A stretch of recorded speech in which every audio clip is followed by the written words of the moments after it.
guys, Gemma here and back again for a mammoth retro game hunt. Today we're at Doncaster Dome for the retro game market with a couple of friends, Merlin and Emily, and Jess is behind the camera, so thank you to Jess for filming this. Now there is some footage that I've deliberately not included. You're going to see that excluded footage in Wednesday's video as I picked up one of the holy grail Super Nintendo games, and you're going to see me buy it, you're going to see the game itself, so make sure you guys tune into Wednesday's video. But enough of that, we've got 20 minutes to get through here. We have a really good look around the market. It's not just games that this place sold. You've got things like plushies, as you guys can see here. There were books, magazines, absolutely everything, you name it, and you can find it here. Now, thank you to every single person that stopped me and said hi. Some of you will feature in this video. But if you're not, if you didn't stop me and say hi, I want to know if you were actually in this video. Timestamp yourself, let me know in the comment section below, and let's get into this.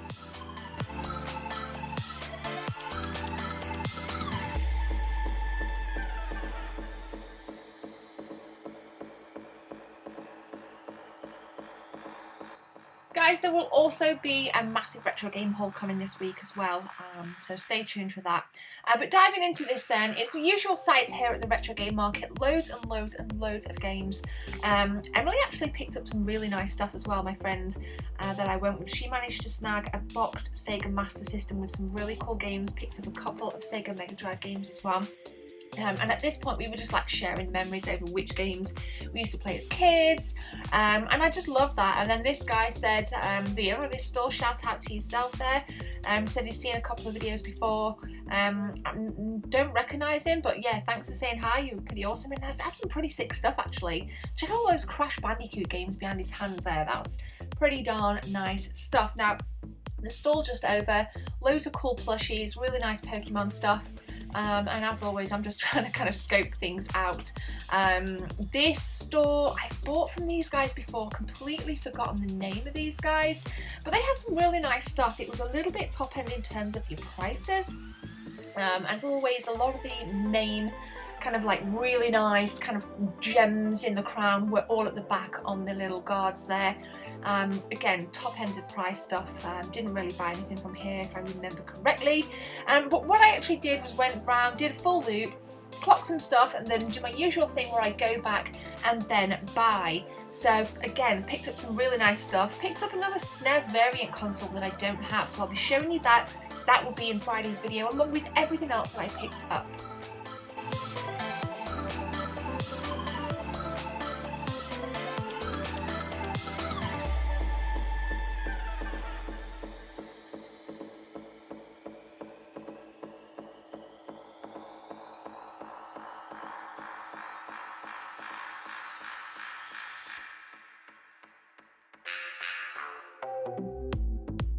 Guys, you saw me with my phone there. Go and check out Instagram. I already posted some really cool pictures on there, including this. This was a GameCube debugging kit.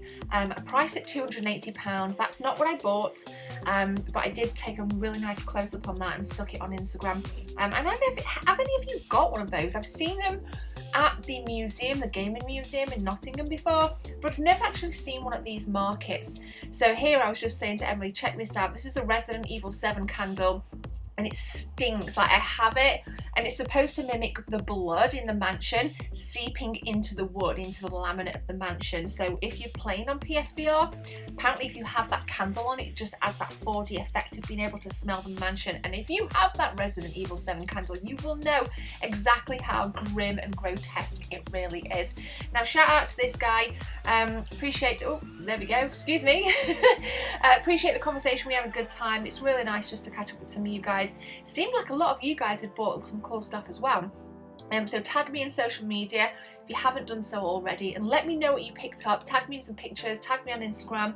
All the social media links, guys, are in the description.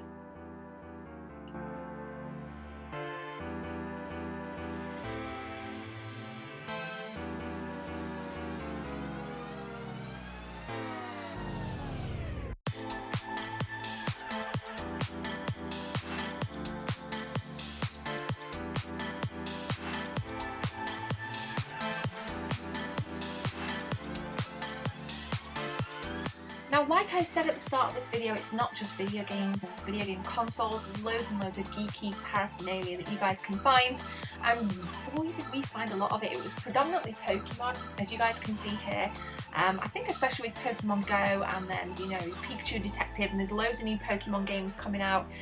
Seems to be in the forefront of people's mind. I love how much the Pokemon brand has lasted and how people are into it. I think it's absolutely phenomenal. Now, I actually remember seeing this figure back in the day. I didn't pick it up. It's not something that jumped out at me, but I still think it's really cool to see. And this was, again, pretty gnarly as well. Some really nice stuff here, as you guys can see. So if you're a figurine collector, let me know in the comment section below, what kind of figures have you got in your games room? What kind of figures are you on the lookout for? Because these things can go for an absolute mint. Reasonably priced at yesterday's retro game show. But I know, you know, if you do, there's some serious collectors of figurines out there, especially with things like your Final Fantasies, etc.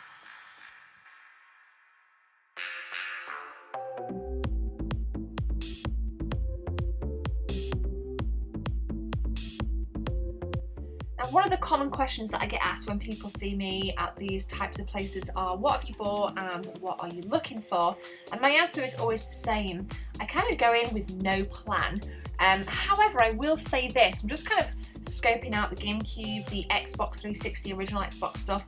I tend not to pick this up unless it's something I'm really, really after. And the reason being is because you can find this stuff absolutely everywhere. Right? If I'm going to buy something, I tend to go for the more obscure stuff, unless, like I say, it's something that I really, really want. So, for example, at one of the last retro gaming markets I went to, I really wanted Shenmue II on the original Xbox, and I managed to source a copy, but unfortunately it was missing the DVD, but I wanted the game so much, and it's something I really enjoy playing here in the Lady Lounge on my original Xbox. So that's an exception. Now, just dropping down here, thought these Mega Drive 2s were kind of top end price. The Super Mario All-Star set with Super Mario World, that was priced at £200, and I'm just saying, I don't have this variant, but £200 is an absolute insane amount of money to be spending. It would have to be something like an ultra rare set for me to spend £200 on a Super Nintendo console, that is. But let me know, do you think, you know, you guys are seeing the prices here as well? And I always endeavour to read all of your comments because I like to know what you guys think, and I know a lot of you unfortunately couldn't make it to this market. But if you do go in the future, it'd be great to meet up with some of you guys and just chill out and say hi.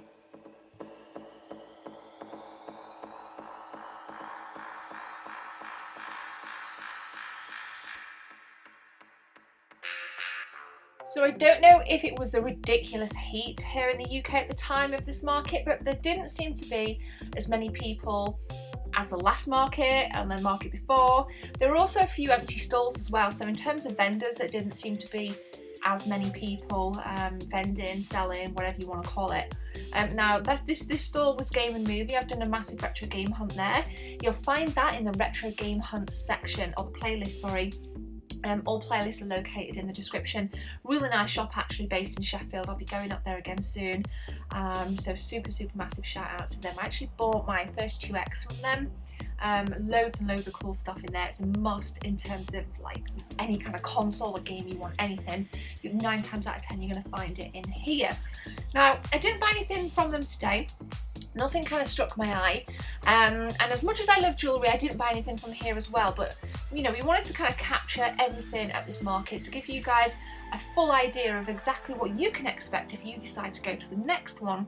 The next one is December the 2nd, a little bit too close to Christmas. I'm not quite sure if that's the best decision or not, but let me know. Do you think a December retro game market is a good idea?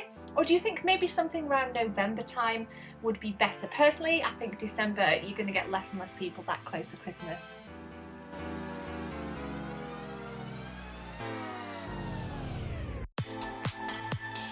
Now, this store was super damn cool with backlit reconditioned SEGA Game Gears, which looked freaking stunning, as well as backlit reconditioned modified Game Boy Advances, including like modified custom boxes, if you would. Again, didn't buy anything, but I really love the talent of some people. There's some amazing stuff. I'm running, you see that one there is like running Link to the Past, the Super Nintendo one, the NTSC colours, absolutely wicked. Again, you built a few more knickknacks, jewellery, hair clips, badges, you name it.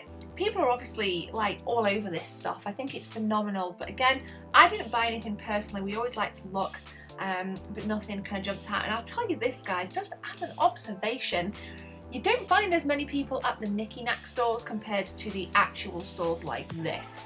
That's a damn shame, because I think they do deserve a lot more attention. But let me know what you guys think in the comment section below.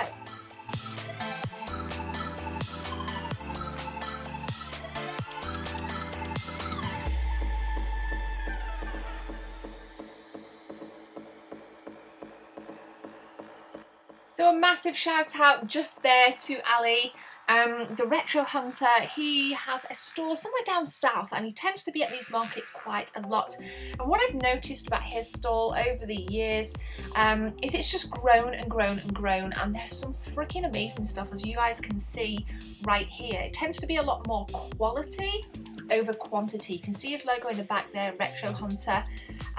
You can check him out on Twitter. Just type that into Twitter, the Retro Hunter. But definitely kudos, because there was so much quality stuff on his stall, and I did buy some bits, but all will be revealed. Now, your basic kind of consoles you guys just seen there, and then yet more Game Boy modification kits. Me and Emily were just kind of checking that out. A Sonic CD priced at 45 quid there, guys. What do you think about that price? £45. Good price? I don't think that's too bad. I've seen it go for a lot more, but unfortunately I don't know if that was complete or not. I didn't even look inside at the condition.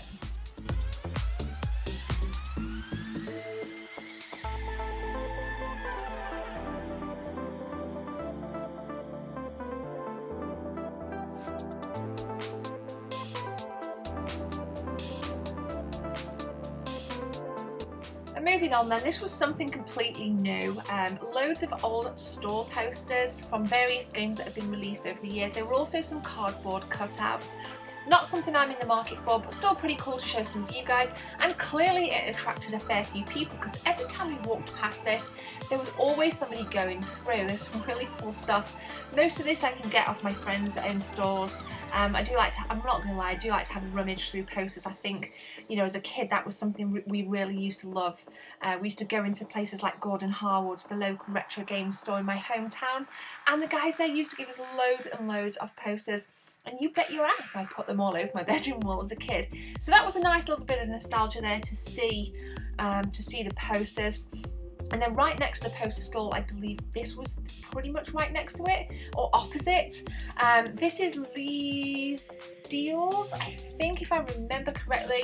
Another really good retro game store located in the Bradford area of the United Kingdom. Yet to get up there and do a retro game hunt, but I'm certainly going up there.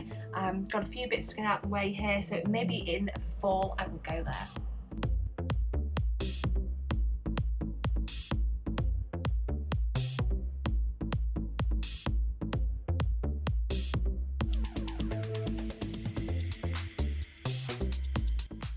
So me and Emily, I forgot what we were discussing here. I think it was something to do with the Master System that she just bought. Oh, that was it. We were looking through the Master System games, and both of us agreed that we don't actually remember just how many Master System games were released. There were absolutely hundreds. And I think, again, that particular store, this is Lee's Deals still, he had an absolute load of them in. Really nice Super Nintendo games as well. Loads and loads of stuff. Unfortunately, I didn't buy anything from here either. And this is a store that I always buy from. Like, I've done a lot of business with him.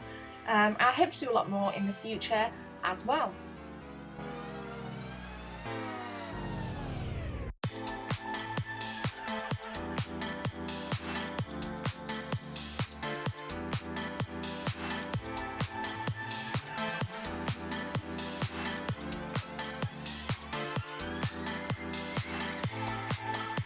So you guys just saw loads of Nintendo GameCube games there. Not quite sure what's happening with the camera right here, but nonetheless, what drew me to this store was my friend Merlin, who'd actually clocked some really cool Sonic the Hedgehog figures over at the back. I think one of them had sold, I think it was a Link statue that sold. And not only did they have really good plushies, statues, geeky wares, they had some really nice retro games here, and clearly a lot of people had already gone through them because there were huge gaps in the games right there. And I believe I ended up buying 2 games. Didn't really haggle at all, actually. I think I only haggled on one N64 game right at the end. But you know, I just tended to pay exactly what was there on prices, really, because I can appreciate that this, you know, these are people's businesses. Some of this is like people's livelihood, and I really like to support local businesses. Don't get me wrong, I do go to high street stores and buy my games as well, but I'm a big advocate of supporting small stores. Now, this always baffles me, okay? Like, the swords are super damn cool, but I'm not sure if you buy them. Like, how do they, surely you can't walk around with a sword.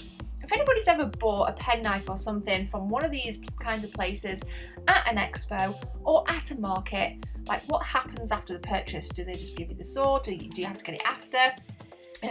I've debated that a couple of times because you don't actually see people walk around with them. So my suspicion is they'll get posted out. There I am being a dickhead. Right, so we're kind of all the way to the back now. We're all the way, if you walk through the main doors, I believe this is all the way at the back. Loads of cool stuff here. Don't recall if I bought anything from there. I actually came away with more quality stuff over quantity. Spent a small fortune, so I really need to, go steady for the rest of the month, but nonetheless, it's all worth it for me.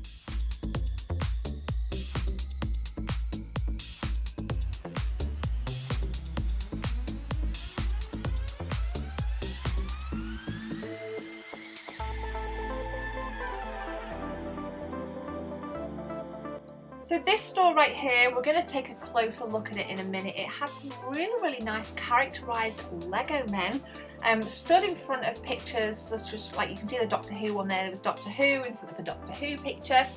Some cool jewellery, and I think Jess and Emily were super psyched to see this. I kind of missed it, oddly, so sometimes watching these videos back is a learning curve for me because I'm so kind of hooked on getting the games, the consoles, that I do miss these things, and I think it's really bad. Because look how cool that is. We've got Wolverine, and there are Thundercats there, some really cool stuff. So massive shout out to everybody that got involved.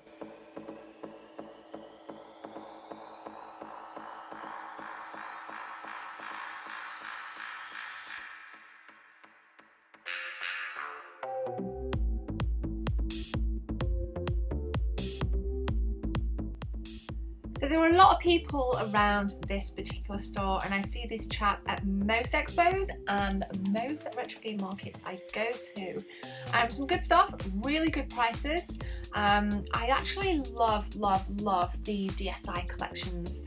I have them, but I was kind of looking for a new DSi in a colour that I didn't have, but unfortunately there was nothing there. But the prices, I must say, were pretty bang on. And then over in the very far corner, and you saw a little bit of footage from this earlier, Retromnia, a Sheffield-based retro game store. Very good stuff, very good prices, and really nice stuff. So shout out to you good fellas over in the corner. I think I bought one game from these guys. I did spend about £90 with them last time though. So I've done quite a bit with these guys here. And as you guys can see, it was pretty damn busy. I'm just checking out D here because I was just reading, because usually it'll say like complete or missing this, missing that, and I was just wondering what the price difference was between that copy and then the other copy, which was complete and still £25. So actually a really good price, and I was deliberating it, to say the least.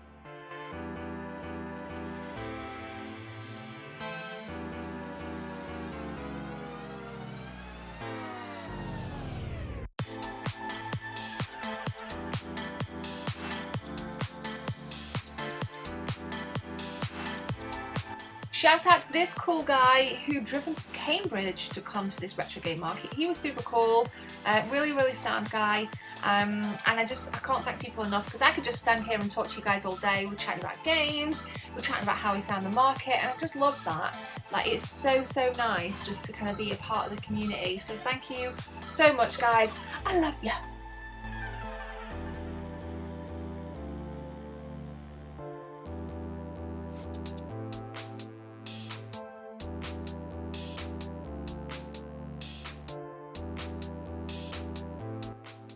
often wondered how I would do if I had a stall at these events. Let me know, you know, if I was to get a stall, would you guys come and visit?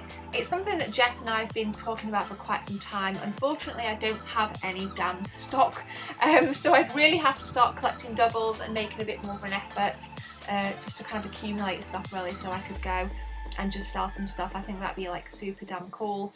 We were actually kind of like oozing over the He-Man toys. There were some board games from being a kid on this stall as well. I think Emily actually bought, she actually clocked, I can't remember the name of the game. Emily, if you're watching this, let me know what the game was that you and your brother used to play. No, I can't think of it, but I did recognise it because it was something that we used to see quite a bit as kids as well. So like I can't sing this market praises enough. Like I had such a good time, and it's just a great day. It's my ideal day. Like if you said to me, hey, what's your ideal day? I'd be like, going to spend a few £100 at a retro game market. Hey, there it is, and it's HeroQuest. So you don't need to remind me, Emily, because it's right there. It's HeroQuest. And Emily bought some coasters of the HeroQuest characters that her and her brother used to play, like when they were kids. So like the nostalgia was super duper strong throughout. So yeah, I'm just like, oh, look, it's Gizmo as well. Really, really awesome time. I really, really love this. I love those NES toys as well. Those like cartridge figures. Like how cool are they? And then there's this stuff, which I've had before. I think it's really neat. I think it's really cool, but definitely not something that I was kind of going to go and buy. I think, yeah, I did actually pick that up. You guys are going to have to wait and see what I get for Friday's pickups. And then an ultra rare Super Nintendo game. Didn't buy it. X-Zone. So again, did not buy this. This was absolutely battered the box. Me and Ali was telling me that this can go for like over £1,000 when the condition is on point. But guys, we are about to draw to a conclusion, so I just want to say thank you very much for watching this 22-minute video. If you're still here, include this hashtag in your comment now, and don't forget guys, Wednesday's video, we have a crown jewel from the Super Nintendo days. You're going to find out exactly what it is, you're going to see the footage of me buying it, and you guys are going to either hate me or really, really get on board with it. But for now guys, hit that subscribe button, hit that share button, and I will see you soon.